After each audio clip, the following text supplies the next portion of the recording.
The Skaven and the Dark Elves weren't the only two races that received some pretty big changes in the Potion of Speed update. Settra's popping a boner because Sepulchre Stalkers got a huge rework that might just make them a lot more viable, but today we'll be focusing on their Serpentine cousins, the Necropolis Knights, one of the few monstrous cav units currently in Mortal Empires. They got more armor, more health, and animation fixes that should make them better in combat, but their attack speed was lowered, and they cost 200 more gold now. Are they worth it? Let's find out.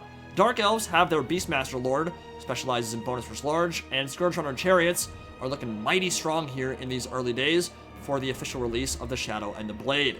Combine them with Cold One Knights out on the flanks, and the Druki are doing what they do best, swarming the field with armor-piercing damage. So, Aura del Sakeo commands the Dark Elves with a High Beastmaster on a Manticore, has 25 bonus versus large on the tip of that spear, means he has 80 melee attack against cav or monsters, which is pretty scary.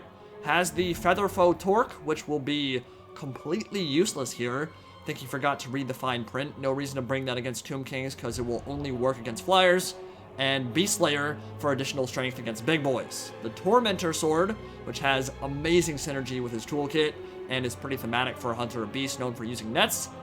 And his final buff is Whiplash to give a single unit huge buffs to charge bonus and weapon damage.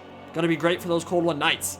Now, on the desert floor are some of the new units in the Shadow and the Blade, the Scourge Runner Chariots, and these are extremely good. I'd go as far as to say they might even be oppressive in some matchups. 84 speed, 150 range with armor piercing, bonus for large missiles, Parthian shot for firing at angles, and if you happen to catch them out, you get slowed and lose missile resist. They are really annoying to deal with, so hopefully Ushabti Great Bows can snipe them out, and then I won't have to worry about them too much.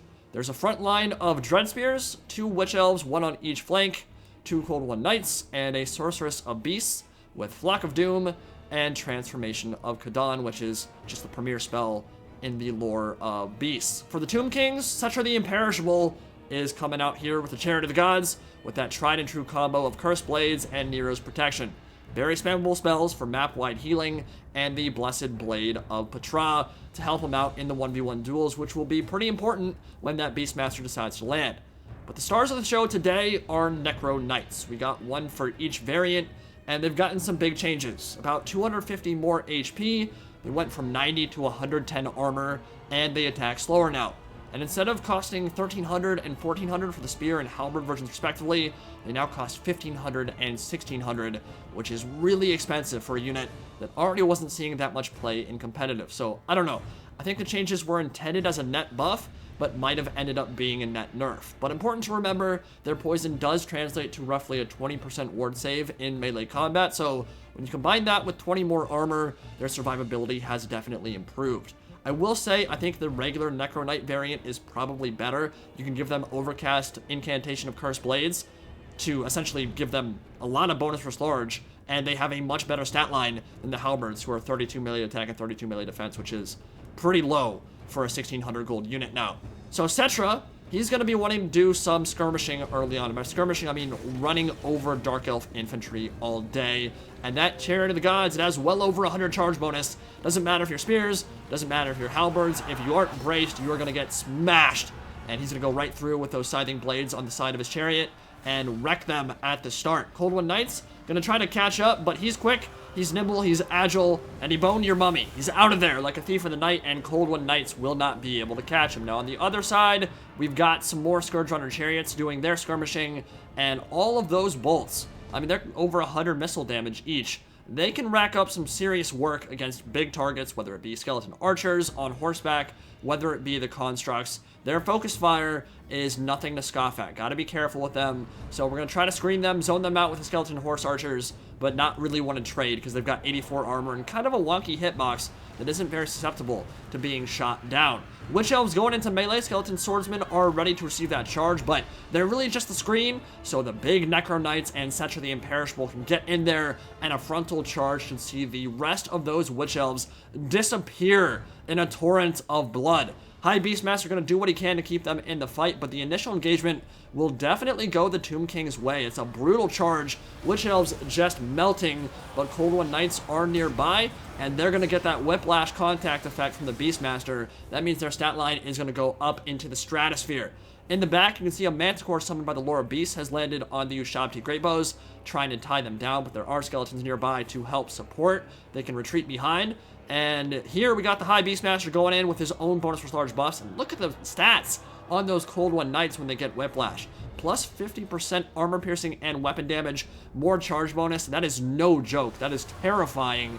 And now we've got a drag-it-out melee fight while the Necro Knights are rampage. But Settra going to cast Jaff's Incantation of Cursed Blades on himself to give him 16 bonus for large and more weapon damage. And the Necro Knights are going to begin to fall here.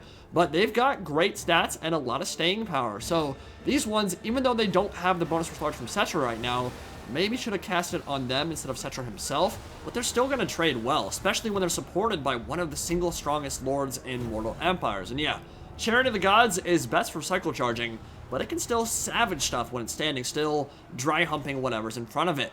So the Cold One Knights look like they're on the losing side of that fight. Beastmaster doesn't really want to land again because Jaff's Incantation of Cursed Blades could go off and Settra would have plenty of fun in that fight, but realizing at this point, okay, Witch Elves, the Dread Spears, the rest of it's coming in, maybe it is time to leave, and that means Nero's Incantation of Protection goes down on the Necro Knights, and we're going to leave them in there to tank them for as long as they physically can. Meanwhile, the Halberd variant are kind of being the sweepers in the back line, and that's typically how you want to see them get used. These ones, the more aggressive spear version, are in the front ranks, just taking the entire Dark Elf army right now, giving the Ushabti Greatbows more time to fire into the Cold One Knights, and they are racking up a tremendous amount of damage against those Raptors. Utah Raptors getting absolutely shredded by that long-range missile fire, and their left flank is getting dropped like bad habits, but a lot of the stuff is starting to get threatened by the Sisters of Slaughter and the infantry that is pushing up inexorably right now. So the game plan is to use those halberds and Settra to clear up all the infantry threats in the back line, and if any more Manticore summons, like that Transformation of Kadon, come into the back, they'll get quickly gobbled up by the Necropolis Knights with halberds. And look at how long these Necro Knights are lasting. They've killed off an entire unit of Witch Elves, they've killed off the Cold One Knights, they've severely damaged an additional Witch Elf unit. I mean, they actually did pretty well in that fight. That extra 20 armor was pretty good. I mean, that really helped their survivability for sure. And meanwhile, Settra is just lawn mowing, bulldozing through those Sisters of Slaughter, jibbing them as he rides through on the Pimp Chariot, and a couple more swings of that halberd will sunder an entire portion of that infantry. And yeah, only a couple charges and Sisters of Slaughter are already almost out of the fight. Focus fire from these Skeleton Horse Archers also helping out tremendously there. I don't think the missile block chance is kicking in. I don't think they're facing the Skeleton Horse Archers. But the Dread Spears are through, and things are starting to look a little bit precarious because the Dark Elves, all their infantry, I mean, it wrecked the Skeleton Spearmen and Skeleton Swordsmen. They were not going to be able to hold on for very long. As soon as Murderous Prowess pops, it seems like the entire Skeleton Legion just crumbled out of existence. So, time to retreat and give those Ushabti Greatbows more time to fire and just chunk down those Cold One Knights. The more mobile threats are destroyed, the easier it's going to get for the Tomb Kings because it allows those Ushabti Greatbows to actually kite. But the Witch Elves are poisoning the Necro Knights. They're really slow. Look at how slow they're moving. They're at like 50 speed right now, and all up against the white line. There's only one way to go, and that is east. Get away from all this Dark Elf infantry, and Settra and the Necro Knights will probably have to get committed relatively soon here because the Ushabti Greatbows are not making enough space for themselves. Settra, he's going to turn around and Chariot of the Gods, 110 charge bonus right up the center. YOLO! Smashing through the ranks of Dread Spears and Witch Elves. Necro Knights will be right behind them and almost immediately fear rout for those Witch Elves. Now, the Halabroni are not going to be an easy nut to crack. They've got a lot of melee defense, well over 50, and the Cold One Knights are going in too. But the Ushabti, they've been given the time they need to turn around and fire, so just buy a little bit more time for them. Necro Knights going to get into melee, and Ushabti Greatbows are going to fire into the unprotected flank of those Cold One Knights and absolutely shred them. That is glorious. That is combined arms tactics in a nutshell, and the elite cavalry of Nagaron's Dread Mances will wither away in the face of all that armor-piercing damage. Just a pristine combination. Left hook to the body, followed by a knockout punch, and the Raptors are essentially out of this fight. Jaff's Incantation of Cursed Blades not going to make things any easier for them. Problem is, Flock of Doom going down, and the Necro Knights are still getting wrecked by the combination of all that AP, Witch Elves coming in, and the Scourge Runner Chariots, who are focusing them down with a lot of armor-piercing missile fire from long range. Beastmaster has not landed, but looks like he's going after the Ushabti Greatbows in the background. And the Ushabti summon for the Tomb King is coming down to just clear up all this infantry to finally get rid of the Dread Spears and the Witch Elves. And this is what they are born and bred and I guess constructed to do. Just a storm of blades. Witch Elves have no hope in this fight. Settra not going to make things any easier for the Dark Elf infantry. Dread Spears probably not going to do that well. And Witch Elves, I mean, this one, that's just not a fun way to go. Oh my god. Oh my god. It's getting so brutal up in here. Yeah, the Ushabti summons, they're definitely making their cost back real quick. Now, there's a school of thought, of course, that says hold on to the Ushabti until the very late game where you can maybe pin a lord down, and that wouldn't necessarily be a bad idea, but there's so much Dark Elf infantry going after the range stuff. They need more space. Even the Beastmaster on the Manticore causing so much havoc, so many problems, etc. getting stuck back in, and there still hasn't been a fear round. It was surprising to me to see how long this Dark Elf infantry is lasting. Flock of Doom goes down, but there's no infantry for it to kill, so it's not going to make that much of an impact here, only going down on low model count units. But the Scourge Runners, who are now out of ammunition, the Ravagers of Rakarth, their job is now to just net stuff, to charge in and be annoying for the Skeleton Horsemen and the Ushabti Greybows. They aren't going to do a whole lot of damage to the constructs in melee, but they can tie them down and prevent them from firing. 84 speed, hard to deal with. Settra getting stuck back in. More charges into the Hellbroni, who are still around. Witch Elves are gone, it looks like, and the Sorceress of Beasts also tying down the Ushabti Greatbows. And Settra notices it. There's one great way to get rid of large units that Settra can do. Overcast, Jaff's Incantation to Curse Blades, get that 16 bonus versus large, and smack the crap out of them from behind. And the Sorceress almost immediately gonna break. Just a couple attacks is more than enough. And now Settra has a really important, possibly game-changing decision to make. Do you chase down the Sorceress all the way to the edge of the map, which is all the way on the other side of the battlefield, or do you go back in and support your troops? And it's not that obvious, because, yeah, the Skeleton Horsemen and Ushabti Greatbows are, well, you want them to fire, right? Skeleton Horsemen actually doing a very good job of tying down the Manticore and giving it some time, but they should probably be running at this point. But the trade-off here is, one, the Sorceress won't be able to cast any more spells and won't be on the balance of power if you chase her all the way to the edge of the map. The downside is, of course, that now it leaves the Ushabti Greatbows in a more precarious position, where maybe the Witch Elves or the Hellbroni can catch up. I mean, the Beastmaster on that Manticore gets in, and he'll single-handedly buy enough time for the rest of the infantry to close down into melee. So, Skeleton Horsemen Archers gonna have to get stuck in and tie down the Witch Elves, give those Ushabti, again, more time. And it feels like this entire game, they've been running for the hills. They've barely been able to fire. Look how much ammo they have left. It was very frustrating because, honestly, Ordo Sakeo's doing a good job of tying them down, constantly keeping them moving, preventing them from firing. And if I'd had more time, that Manticore or the Scourge Runner Chariots could maybe be dead. But look at how much damage the Scourge Runner Chariots have taken. Not that much, and I was focus firing them down for a while, and that's one of the reasons why I say they can feel a little bit oppressive in some matchups.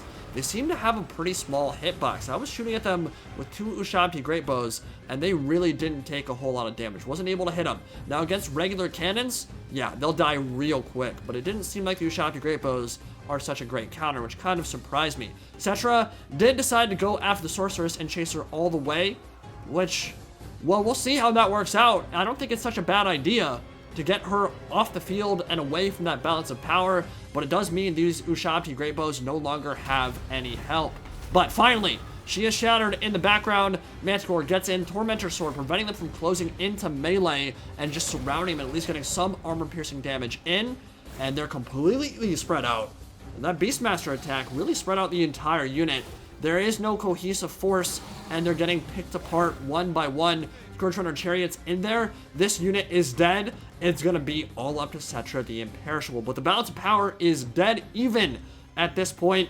And Settra on that Chariot of the Gods, like I've said, one of the best legendary lords in Mortal Empires. And he has a bonus versus large tool. He can definitely take on that Beastmaster in a duel. So he's going right in. Jaff's Incantation popped. His stat line is absurd. Weapon strength, almost 600, going into the Scourge Runner chariots, and gotta get rid of them first. Nero's Incantation of Protection, also down for that 44% ward save, but looks like Whiplash popped down on the Scourge Runner chariot to get their charge bonus off, and Oradel Sakeo doing the right thing, swooping overhead, going in for the rear charge, gonna have to fight it out. Can Settra and the Curse go down and give him what he needs to win? This is exactly why I brought the Blessed Blade of Petra, to give him that tool he needs in the late game scenario to win a 1v1 duel. That blind effect, that contact effect, so useful in a fight like this one. Beastmaster and the Scourge Runners are just swarming though, and this is what chariots do when they're fighting in close quarters, when you aren't cyclo-charging. I love their charge animation, but when they're just fighting like this, they're just dry humping the air, and it looks really silly. But look at that stat line. Nero's Incantation of Protection going down again. I love that spell combination, and all that bonus for Slarge has been enough to kill off an entire Scourge Runner unit. But the Ravagers of Rakarth are still around. They are going to be netting and slowing Settra the Imperishable down, but he's winning the duel against the Beastmaster. And if both these units break, if the Beastmaster dies, Settra could charge these Dread Spears into oblivion. Not even a problem. I could cycle charge those all day long. They would rout quickly if the Beastmaster dies, but no, he manages to escape with a sliver of HP left, gets a surround off, Settra goes down. That will be your game. Dark Elves take the field. So, that was an interesting experiment with the Necropolis Knights. Normally, I'm not going to recommend bringing 2 Necropolis Knights in a single game. You usually want to only have one as your backline sweeper. Anything, whether it be the transformation of Khadans, whether it be the cavalry, whether it be a flyer like that Beastmaster on the Manticore, you want one unit of Necropolis Knights in the back just to tie them down, swarm them, and kill off all those threats. They're really good for that backline sweeper type of role. With that said, I do think, and I think I said this earlier, the regular Necropolis Knight variant are better. We saw how long that unit lasted when they had one buff on them. Just one Nero's Incantation of Protection for that 44% physical resist. They tanked out half the Dark Elf army for the first 5 minutes of that game. Now, obviously they had help from Settra too, and some Skeleton Spearmen, but I was pretty impressed with that. I was less impressed with the Necropolis Knights with halberds.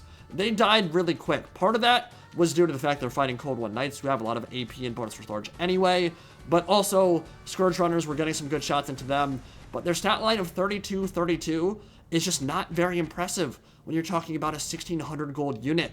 I think for them, they're one that would have really benefited from only maybe like a plus 50 cost increase with the buffs they got. Same with the regular Necropolis Knights. I feel like plus 200 was a bit overzealous. I think CA might have overestimated how good that buff was. Not that it's a bad one, and I don't know what kind of practical effect the animation changes will have, but I just think that plus 200 for a unit that was already not used that often is a bit overzealous.